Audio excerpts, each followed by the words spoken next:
The economy has performed less strongly than expected.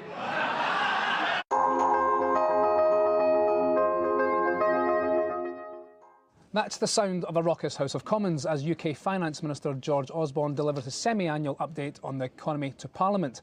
Lower GDP, lower growth, higher debt for longer, but it wasn't all bad news for the Chancellor.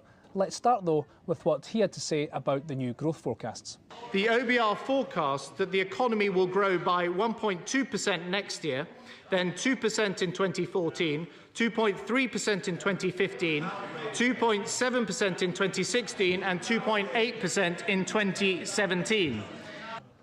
So growth expected to be lower in every single one of the 5 years for the forecast period, compared to only 9 months ago at the time of the budget statement in March. For example, this year, calendar year 2012, the economy is expected to contract 0.1%. Only in March, the economy was forecast to expand by 0.8%. This, of course, begs the question, how accurate are these forecasts? How much faith and credibility can be put in these predictions? And will they be revised again early next year at the time of the next budget statement? What does all this mean for Mr Osborne's targets and goals on the deficit, debt and borrowing? Here's what he had to say about the deficit. They say that the deficit is coming down this year and every year of this Parliament. Good news then for Mr Osborne in terms of the deficit. It is expected to fall, to shrink in every single one of the next 5 years. Many in the opposition Labour Party and many analysts and economists had expected the deficit to inch higher. It's not so good news, though, on the debt to GDP forecast, one of Mr Osborne's central planks of his economic and fiscal policy.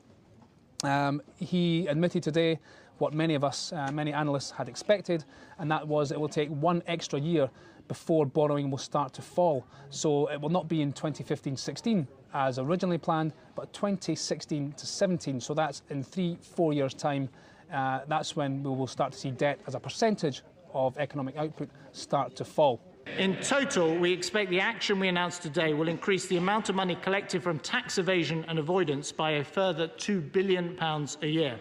That was the Chancellor talking about tax, and tax has been a very thorny issue of late after a series of high-profile corporate cases, none more so than the story broken by Reuters on Starbucks paying almost zero, virtually zero corporation tax in the UK. On corporation tax, there was a big surprise from the Chancellor. He pledged to cut that by 1 percentage point to 21%. That's one of the lowest in the Western world.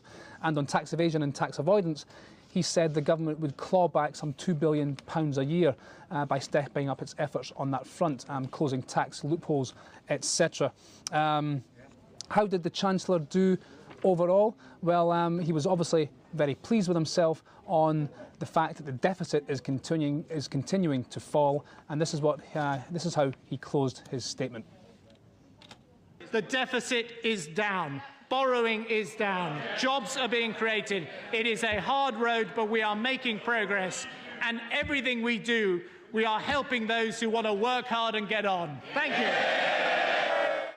So I'm sure Mr Osborne will be pretty pleased with how today went. Before he got up to speak, he seemed quite nervous, and with good reason, of course, with growth expected to be slower than forecast and the national debt being higher for longer.